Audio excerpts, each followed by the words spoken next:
Lattice energy को effect करने वाले फैक्टर्स चल रहे थे, उन फैक्टर्स में मैंने चार्ज को डिफाइन कर दिया था और उस पर बेस्ड प्रॉब्लम को भी मैंने कर लिया था। आज किसको देखना है भाई साहब? साइज को देखना है। किसको देखना है? साइज। तो साइज ऑफ आयन, अब साइज ऑफ आयन का मतलब क्या है समझो जरा सा। मैंने क्या कहा था कि जो आयोनिक कंपाउंड होते हैं, आयोनिक कंपाउंड का निर्माण किससे हुआ होता है? आयन से हुआ होता है ना भाई। तो जो साइज है, साइज का मतलब है कि इंटर न्यूक्लियर डिस्टेंस। क्या है? Inter nuclear distance. तो इंटर न्यूक्लियर डिस्टेंस क्या होगी? ज्यादा होगी। कब? जब साइज होगा बड़ा। समझ रहे हो? अरे यार, साइज जितनी बिगर होगी, इंटर न्यूक्लियर डिस्टेंस उतनी ज्यादा होगी ना भाई। और मैंने क्या बोला था? लैटिस एनर्जी जो होती किस पे डिपेंड करती है? लैटिस एनर्जी डिपेंड करती है किस पे? Charge of ions and inter nuclear distance between charges. यानी कि जो लैटिस एनर्जी होती है वो किस पे डिपेंड करती है? Inter nuclear distance of ion, और किस पे डिपेंड करती है? चार्ज पे। तो इंटर न्यूक्लियर डिस्टेंस की अगर बात करूं तो ये डिस्टेंस कब ज्यादा होगी? जब साइज आयंस की बड़ी होगी तो ये न्यूक्लियर डिस्टेंस क्या होगी? ज्यादा होगी। अगर साइज छोटी होगी तो ये इंटर न्यूक्लियर डिस्टेंस क्या होगी? कम होगी। अब अगर मैं तुमसे पूछूं कि बताओ यहां साइज मैंने बड़ा बड़ा बनाया है ना भाई साहब, और यहां साइज मैंने छोटी बनाई है, अब बताओ इंटर न्यूक्लियर डिस्टेंस किसमें ज्यादा होगी? R1 की ज्यादा होगी कि R2 की ज्यादा होगी? अब मुझे बताओ किसको तोड़ना आसान है भाई? अब R1 वाले को तोड़ना आसान क्यों है? क्योंकि ये बड़ा है ना। तो मैंने क्या कहा कि बॉन्ड लेंथ जितनी बड़ी होगी, बॉन्ड लेंथ जितनी बड़ी होगी, उसे ब्रेक डाउन करना उतना आसान होगा। अब आसान होगा तो एनर्जी कम देनी पड़ेगी कि ज्यादा? कम देनी पड़ेगी ना। तो इसका मतलब क्या हुआ? लैटिस एनर्जी कम हुई कि ज्यादा? तो कब ज्यादा, कब कम हो रही है? जब इसकी बॉन्ड लेंथ यानी इंटर न्यूक्लियर डिस्टेंस बढ़ रही है ना। अच्छा, इंटर न्यूक्लियस घट जाए तो क्या होगा भाई साहब? तो बॉन्ड तोड़ने में एनर्जी और ज्यादा देनी पड़ेगी, यानी उस लैटिस को ब्रेक करने में एनर्जी और ज्यादा देनी पड़ेगी। और जब एनर्जी ज्यादा देनी पड़ेगी तो लैटिस एनर्जी क्या हो जाएगी? ज्यादा की कम? तो इनवर्सली प्रोपोर्शनल का रिलेशन आ रहा है क्या? क्या है? इंटर न्यूक्लियर डिस्टेंस ज्यादा तो लैटिस एनर्जी कम, और इंटर न्यूक्लियर डिस्टेंस कम तो लैटिस एनर्जी ज्यादा। तो क्या बताओगे? क्या बताओगे? The inter nuclear distance of ion, the is inversely proportional to lattice energy of the ionic solid। यानी कि जो इंटरन्यूक्लियर डिस्टेंस होती है आयंस के बीच की, वो इनवर्सली प्रोपोर्शनल होती है किसके? लैटिस एनर्जी की। जितनी ज्यादा होगी इंटरन्यूक्लियर डिस्टेंस, उतनी कम होगी क्या? Lattice energy. उतनी कम होगी क्या? लैटिस एनर्जी उतनी कम हो जाएगी। इनवर्सली प्रोपोर्शनल रिलेशन है यार। हमने क्या समझाया अभी? हमने आपको यह बताया कि जो लैटिस एनर्जी होती है किसी भी आयोनिक सॉलिड की, वो डिपेंड कर रही है inter nuclear distance of ion पर। अरे बोल दो भैया, किस पे डिपेंड कर रही है? Inter nuclear distance of ion पर। तो अब बताओ यार कि जो आयंस है, मान लो ये आपका पॉजिटिव आयन है और ये आपका कैसा है? नेगेटिव आयन है। इनके बीच की डिस्टेंस क्या है? R है। यही है इंटर न्यूक्लियर डिस्टेंस। अब आप ये बताओ कि जो ये इंटर न्यूक्लियर डिस्टेंस है, ये कब कम होगी, कब ज्यादा होगी? तो जब आयन की साइज क्या होगी? बिगर होगी, तो इंटर न्यूक्लियर डिस्टेंस क्या होगी? ज्यादा होगी। जब आयन की साइज स्मॉलर होगी तो इंटर न्यूक्लियर डिस्टेंस क्या होगी? कम होगी। इसका मतलब the inter nuclear distance of ion, the inter nuclear distance of ion in ionic solid depend upon size of ions. किस पे डिपेंड कर रही है? Size of ions. यानी कि जब आयंस की साइज बड़ी होगी तो इंटर न्यूक्लियर डिस्टेंस क्या आ जाएगा? ज्यादा आएगा। अगर आयंस की साइज, ये पॉजिटिव है ये नेगेटिव है मान लो, अगर आयंस की साइज छोटी रहेगी तो इंटर न्यूक्लियर डिस्टेंस क्या आएगा भाई? कम आएगा। बोलो। तो इसका मतलब कि इंटर न्यूक्लियर डिस्टेंस किस पे डिपेंड कर रही है? साइज ऑफ आयंस पर। किस पे डिपेंड कर रही है? अभी कॉन्सेप्ट समझो, एग्जांपल समझाएंगे, ठीक है। अब देखो जैसे एग्जांपल वाइज समझाता हूं तो ज्यादा समझ में आएगा। जैसे मैंने लिखा यहां पर LiCl लिखा और एक लिखता हूं यहां पर NaCl, इन दोनों को चेक करते हैं। अब आप बताइए यहां पर क्लोरीन दोनों में सेम है क्या? यार क्लोराइड इसमें भी है, क्लोराइड इसमें भी है, यानी Cl सेम है, तो सेम है तो साइज भी इस पे सेम रहेगी। अब यहां देखो इससे तो कुछ पता नहीं चलेगा, इंटरन्यूक्लियर डिस्टेंस का पता इन दोनों में क्लोरीन से नहीं चलेगा, किससे चलेगा बताओ? Li+ से इसमें चलेगा और Na+ से इसमें पता चलेगा। अब जब बताओ मुझे कि साइज किसकी छोटी होगी, Li+ की छोटी होगी कि Na+ की छोटी होगी? हमने तुम्हें क्या बताया था कि जब हम चलते हैं टॉप टू बॉटम, कहां चलते हैं? इन अ ग्रुप, तो क्या होता है, जो साइज होती है चाहे वो एटॉमिक साइज हो चाहे वो आयोनिक साइज हो, वो क्या करती है? इंक्रीज करती है। क्यों इंक्रीज करती है? Due to decrease the effective nuclear charge, यानी कि जो इफेक्टिव न्यूक्लियर चार्ज होता है वो घटता है और सेल की वैल्यू क्या होती है? बढ़ती है। नहीं आ रही बात समझ में? सुनो, जब हम टॉप टू बॉटम चलते हैं, लिथियम हो गया, sodium, potassium, rubidium, caesium, francium में लिख सकते थे लेकिन फ्रांसियम रेडियो एक्टिव है इसलिए मैं लिख नहीं रहा हूं। तो बताओ ये टॉप टू बॉटम चल रहे हैं ना भाई साहब?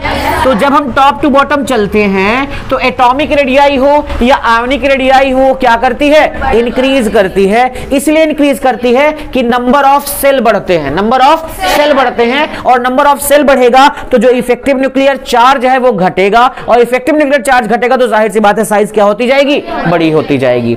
समझ में आया कि नहीं आया?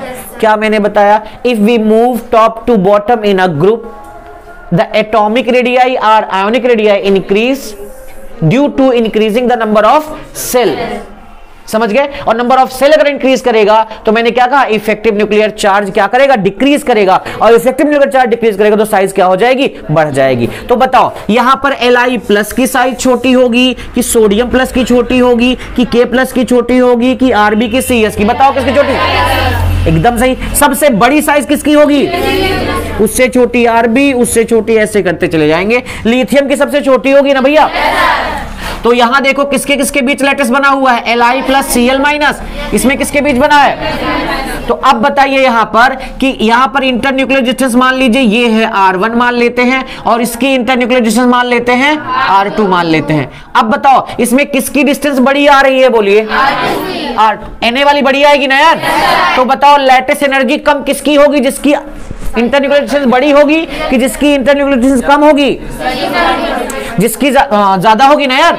अरे यार जब इंटरन्यूक्लियर डिस्टेंस ज्यादा होता है तो लैटिस एनर्जी कम होती है ना। लिख देता हूं रिलेशन, नहीं तो गड़बड़ा दोगे। मैंने क्या बोला? लैटिस एनर्जी कम होगी कब? जब आपका इंटरन्यूक्लियर डिस्टेंस क्या होगी? तो बताओ सोडियम की साइज बड़ी है ना? किससे बड़ी है? तो इसका मतलब यहां पर इंटरन्यूक्लियर डिस्टेंस ज्यादा आएगी कि कम आएगी? ज्यादा आएगी। तोड़ना आसान है कि कठिन? आसान है तो एनर्जी कम लगेगी ना। तो इसका मतलब लैटिस एनर्जी क्या हो जाएगी? कम हो जाएगी। तो इसका मतलब लैटिस एनर्जी ज्यादा किसकी आएगी? बोलो। नहीं आई बात समझ में? एकदम क्लियर हुआ कि ना हुआ? क्लियर है? कहते हैं यहां पर LiCl, NaCl, KCl, और क्या लिखेंगे भाई? RbCl, और क्या लिख देते हैं? CsCl। चलो ये आपका एल्कलीज मेटल है ना? जितने भी मैंने लिखे हैं एल्कलीज मेटल के क्लोराइड लिखे हैं भाई। क्या लिखा है? अब बताओ अगर मैं इनमें पता करना चाहूं इंटर न्यूक्लियर डिस्टेंस किसमें ज्यादा है और किसमें कम है, ठीक है, ये मैं पता करना चाहता हूं। जब टॉप टू बॉटम चलते हैं भाई साहब तो साइज बढ़ती है ना? तो इन सब में सबसे बड़ी साइज किसकी होगी बताइए? सीजियम की। ये साइज का ऑर्डर हो गया।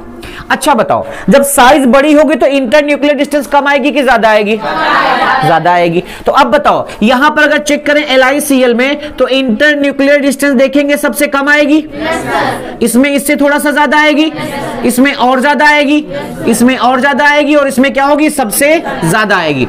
तो अब बताओ किसमें लैटिस एनर्जी सबसे कम होगी? बोलो। सीजियम वाले में। कहे सबसे कम होगी क्योंकि इसकी इंटर न्यूक्लियर डिस्टेंस क्या है? ज्यादा है। क्यों ज्यादा है? क्योंकि इसकी साइज बड़ी है। और मैंने क्या बोला? साइज जितनी बड़ी होगी लैटिस एनर्जी उतनी कम आएगी। क्यों? क्योंकि लैटिस एनर्जी कम आने का रीजन क्या है? इंटर न्यूक्लियर डिस्टेंस का बढ़ जाना। क्लियर हुआ कि नहीं हुआ? तो अगर इनके लैटिस एनर्जी का ऑर्डर पता करना चाहो तो लैटिस एनर्जी का ऑर्डर क्या आएगा भाई साहब? सबसे ज्यादा किसकी हो जाएगी?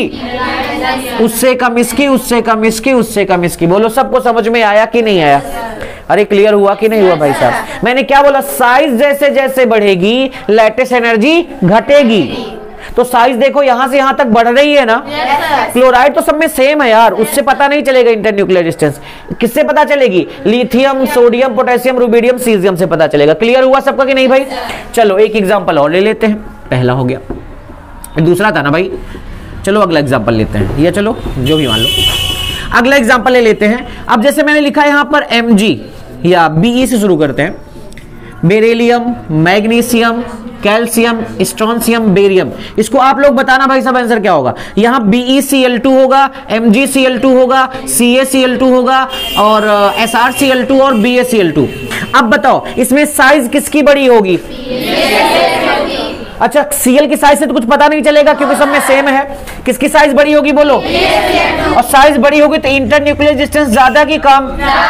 तो तोड़ने में एनर्जी कम लगेगी कि ज्यादा? कम लगेगी ना। तो लैटिस एनर्जी कम आएगी कि ज्यादा? इसका मतलब सबसे ज्यादा लैटिस एनर्जी किसमें होगी? नहीं आई बात समझ में? ये हो गया लैटिस एनर्जी का ऑर्डर, हुआ कि नहीं हुआ? अब यहां पर अगर साइज का ऑर्डर पता करना चाहो तो साइज क्या आ रही है बताओ तो भाई साहब?